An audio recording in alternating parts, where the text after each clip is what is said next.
Hi, everyone. Welcome back to Wellness Wednesday on the Lotus Lounge Podcast. I'm your host, Uma Alexandra Bipat, and every week we bring you inspiring conversations to help you live a life of balance, awareness, and everyday spirituality. Today, we're diving into a topic that hits close to home for many of us, finding true balance through yoga and nervous system regulation. The title of today's episode is Beyond the Mat, Nervous System Regulation Through Yoga. I chose this topic for this Wellness Wednesday because we had Diwali on Monday, so I want to celebrate the beautiful ancient teachings of the Hindu religion. So many of us turn to yoga to find peace, but we still live in patterns of overdoing, stress, and dysregulation. My guest today, Alison Réaume, helps us bridge that gap between the poses and the practice, between doing yoga and truly living yoga. So before I bring my guest on today, let me tell you a little bit about Alison. She is a passionate yoga teacher and wellness practitioner who explores how nervous system awareness can deepen our connection to yoga, our relationships, and our daily lives.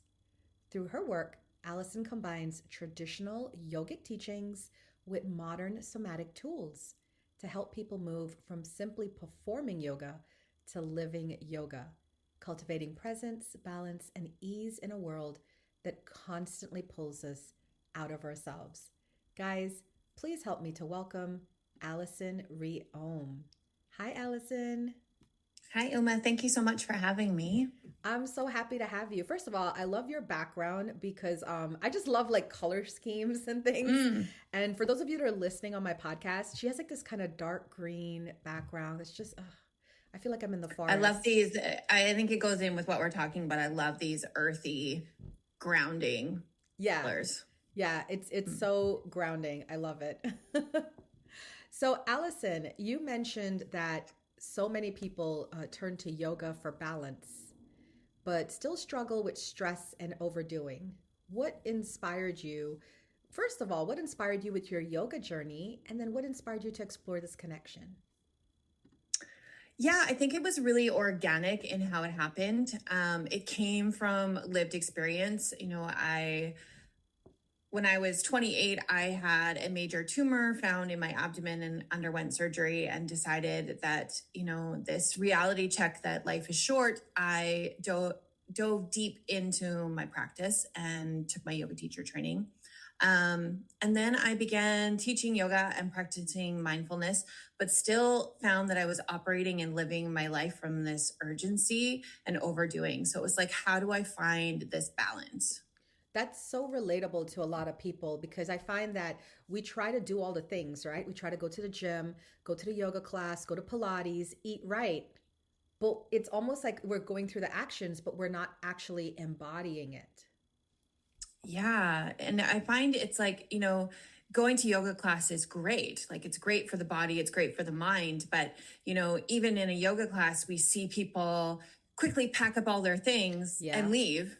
Or they come in with this energy that is very chaotic or stressed. By the end of the class, they feel regulated, but then they rush to move on to the next thing. So it's like, how do we find the balance and carry that with us? I love that because I feel like so many people are doing things in the world just to say that they're doing things. Me being the owner of a metaphysical center, I teach people the classes like Reiki or integrated energy therapy and stuff. And what I found is people will come in really for that certificate and then run right back out the door. No practice, no embodiment. That's the word for today, guys. Embodiment, right? And then I love it. Yeah. And it's like, you ever heard that saying, jack of all trades, master of none? There's no masters out here, just people going through the actions. And you probably see a lot of that in your studio on your yoga mat. Yeah, it's this learning how to, really implement what we learn, how to move our bodies, how to breathe, how to, become aware of our thoughts and how they impact our bodies and our breath. And take that outside of a yoga studio and go, okay, even in day-to-day life, it's like before I answer an email, what's happening in my body? That check-in is so important. So I love the traditional yoga teachings. I am a hatha yoga practitioner and teacher myself. And, I've chosen the yogic path for my spirituality. How can you, as a yoga teacher, explain how traditional yogic teachings align with what modern somatic science tells us about the nervous system, rest, regulation? Yeah, I think, traditional yogic teaching was way ahead of its time. And although there is not necessarily, if you were to look at the Yoga Sutras or the Hatha Yoga Pradipika, you're not going to see perhaps, this is going to regulate your nervous system. Right. But the teachings of the practice, so pranayama, so breath control, regulates the vagus nerve and influences the parasympathetic nervous system. Asana, or the postures, release stored tension in the body and begin to balance energy. And then even the practices of pratyahara and dhyana cultivate this interoception, this awareness of our inner experience. So modern science confirms that what yoga's already taught us all along. Even the research on meditation that we're getting these days, and doctors prescribing medication. See, I said it accidentally, meditation instead of medication, that these tools can help regulate, how we move through the world, our breath, and our connection to others. I agree with you so much, because what Alison just did, guys, is she listed the 8 limbs of our yoga practices. Do you want to... I'm like dating on myself right now. Do you want to go through them, the 8 limbs? Because she mentioned them very quickly, but I really want to spotlight that. Yeah. I always get them in the wrong order. Yeah. Yamas and niyamas. Those are the yamas and the niyamas. Yeah. Then we have, the yamas and the niyama. The yamas and the niyamas are what we yogis practice for our daily living, right? Yes. So it's like our behavior, things that we do, like our cleanliness, our mindset, our focus. And then there's 5 yamas, 5 niyamas. And then the other set is for how we relate to people, right? So there's yamas, niyamas. And then there's... and I would say the yamas and niyamas are really how we implement practice beyond just the physical aspect, and like how we look at how we interact with the world. Our lifestyle. Beyond the yamas and the niyamas. So that's the first and second limb. Then we move into asana. So the physical postures, what is common in the West is what we understand as, moving the body, doing all these poses. Then comes pranayama, or breath control. Pratyahara, which is the withdrawal of senses. So it's this turning inward aspect. Dharana, which is concentration, so focused attention on a specific point, whether that's breath, mantra, it could be a candle, it could be sensation in the body, it could be just that real inner awareness of going, okay, this is what's happening inside me at this moment. Then we move into dhyana, which is meditation, so this sustained awareness. And then samadhi, which is enlightenment or integration with the divine.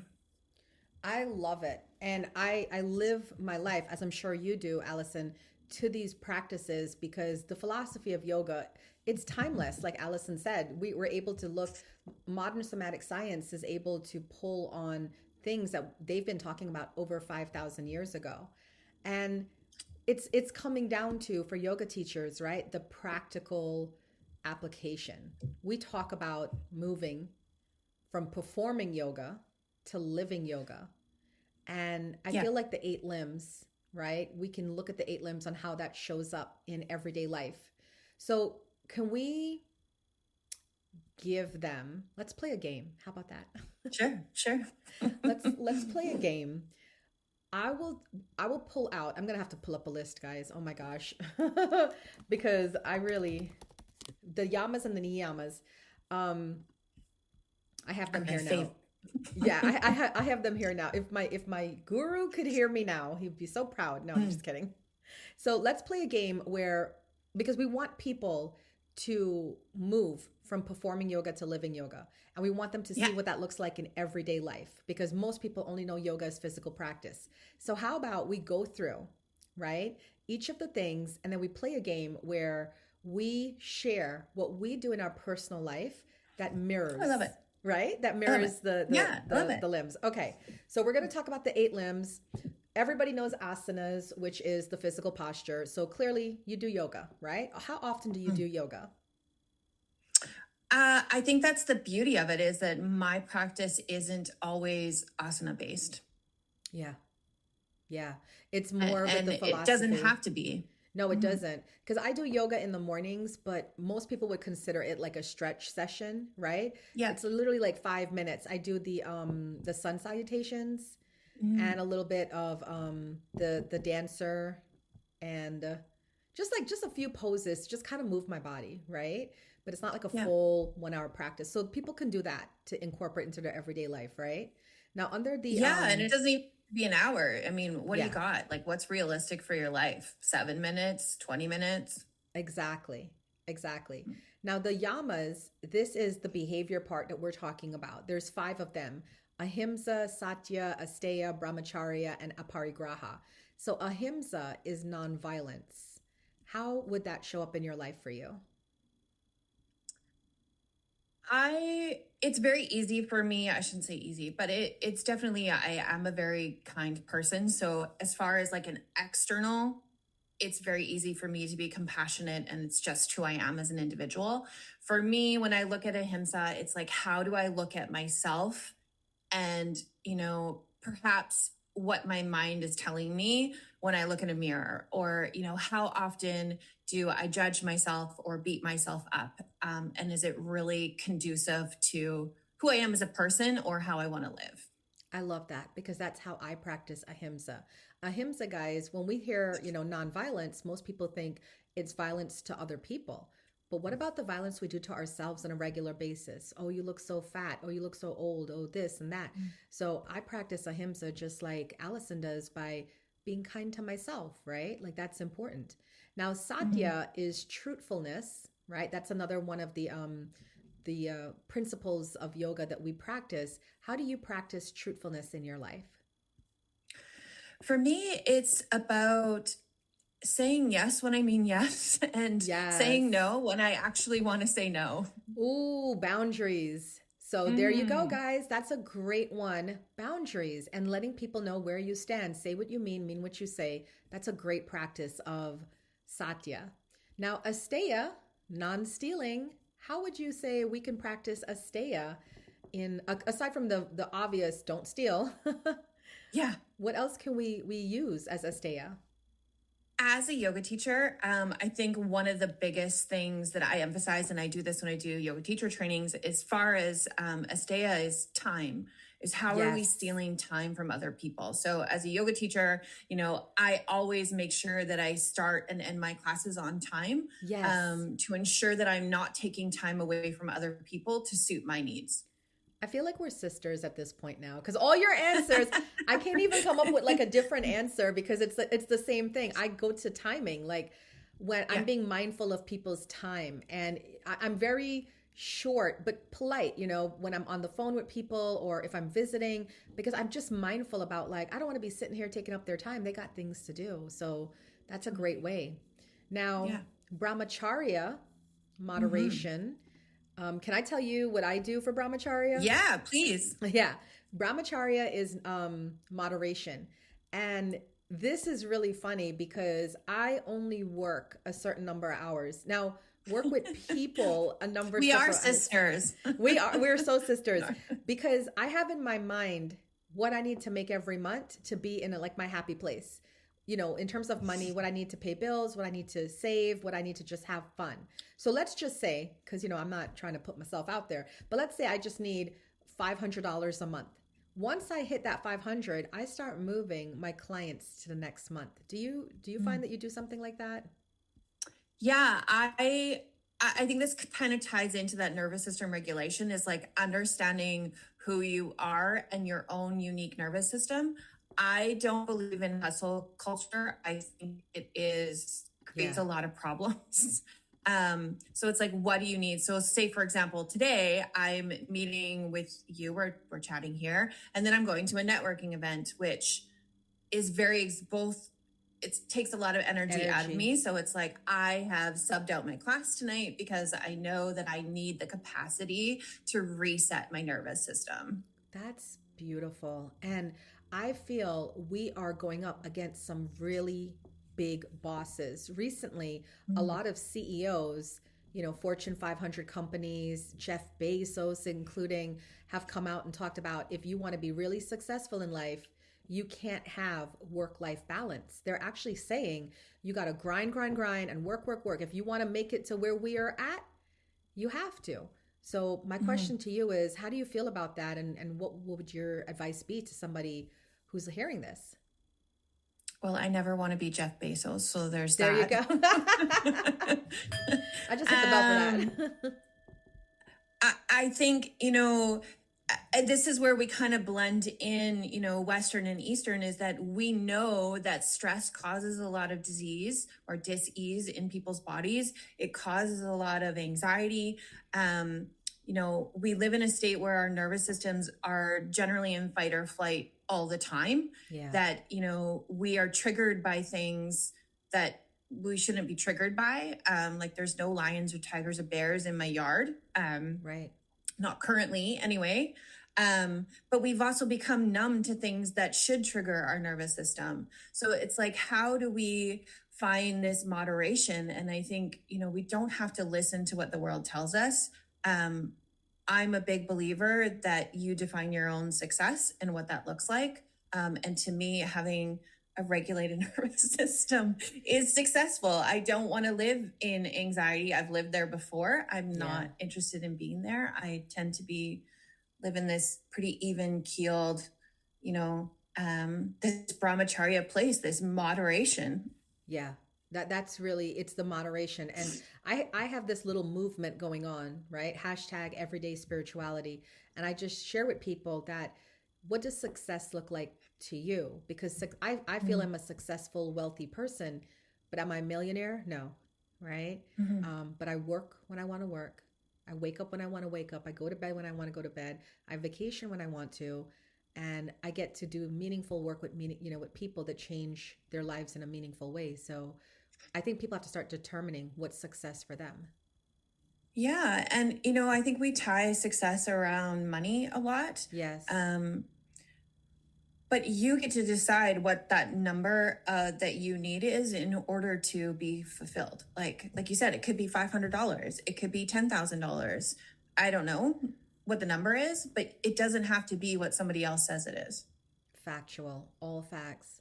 Now, for anyone listening, let's talk about the practical application of what we're talking about. We had a fun little game, we were going through some of the, not all, but some of the limbs of the yoga and showing people how we incorporate yoga into everyday life. But for someone who feels anxious, burned out, disconnected, what are a few simple ways that you can give them as a yoga teacher for them to start regulating their nervous system using yoga or somatic awareness? I think the easiest, most accessible thing to do, which we're never taught to do, which I believe we should be in school, is to notice our breath. And the capacity of the breath to calm the body and the mind is, I don't even have a word for it. The beautiful thing about the breath is we don't have to consciously choose to breathe. The body does it all on its own. It's this magnificent thing that takes care of us. It says, take a breath, exhale, do all of these things, but we have the capacity to control the breath, which actually regulates our nervous system. So it takes us out of fight or flight. I always think of when I was a kid, my mom used to always say, take 3 full deep breaths if you're angry or you're upset before you say anything. And she didn't practice yoga, but there's so much truth to that. It's like, before you react, what happens if you take a couple of breaths? And I find that yoga fits so well with everyday life, because that's something your mom said to you for years until before you came onto the yogic path. And now you're like, wow, that aligns with what mom said. So I feel like there's some truth in when everything aligns, right? It's kind of like this, we're all put on this planet. We don't know what we're doing here, But there are guideposts, right? And don't you feel like alignment is one of those guideposts? Like, wow, I remember mom saying that, and the breath. And I think that's a great way for people to start. I was also going to ask you, as we coming down to the end of our time together, if someone really wanted to start their journey today to live yoga instead of just doing it, what's one gentle step they can take right now to start feeling more balance and ease? Aside from the breath, the breath's a really good, yeah, that's a really good. I would say I'm all about simple application. So, just finding ways to be more mindful. So I find coffee is a great way is instead of picking up your phone in the morning, is literally just sit down and drink your cup of coffee for 5 minutes. Don't do anything else. Just drink your coffee. That's it. I have a friend that is a doctor, and we were having a conversation one day, and she said to me, what's the problem with the world today? People don't get bored anymore. People don't get bored anymore. And I said, why would that be a problem? You're a doctor. Why are you telling me that people don't get bored and that's a problem? She said, because when you're bored, you create. You have to use your imagination. You have to think for yourself. And right now, people are so glued to their phones. They're just mindlessly, numbly just going through life, and nobody's creating anymore. So I feel like that fits and resonates with what you're saying. Just taking that moment. I love it. And with yoga too, we also push like for mindfulness, right? To just be mindful before jumping into things, like take the time to really, as you say, pause, take a breath, think things over. Yeah. Yeah, it's not so much this performative practice. We see that on social media. We see that on the internet that yoga is like, do a headstand or do this amazing pose that looks beautiful. And it does.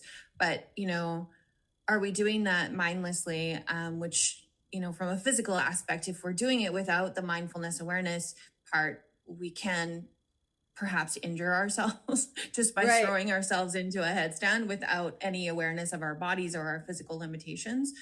So it's like, how do we carve out these little moments? It's like, if you get an upsetting email, how can you walk away, take a breath, step outside, get some fresh air before you respond? So it's just, and I think the gentle part of it is that it is a practice and there is no perfection in it, is that you'll screw up. Like you will respond to that email out of anger or frustration. But then can you notice after you've done it and go, okay, yeah, maybe I should have taken a step back, so that we start to train this muscle that is our first response. The reaction isn't the first response, but the pause is the first response. The pause. We're going to call that the yogic pause. I love it. I love a pause. I love a good pause. Alison, this has been such a meaningful conversation. I love how you've helped us see yoga not as something we go to, but something that we live through, breath by breath, moment by moment. Before we wrap up, can you share how listeners can connect with you or learn more about your work? Where's your studio? Where are you located?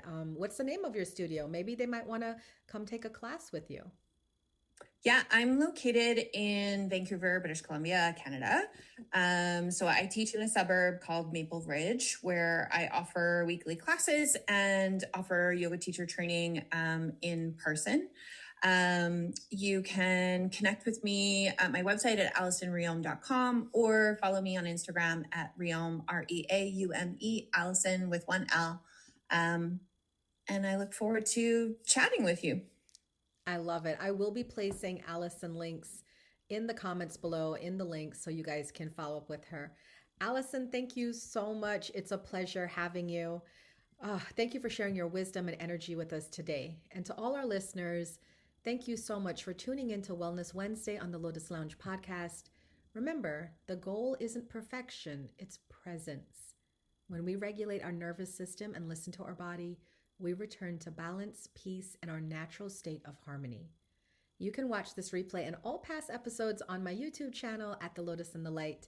And if today's episode inspired you, please leave us a comment and tell us your biggest takeaway. Don't forget to like the video. Until next time, may peace, love, and light guide your path, and may you always remember to live your yoga beyond the mat. Namaste.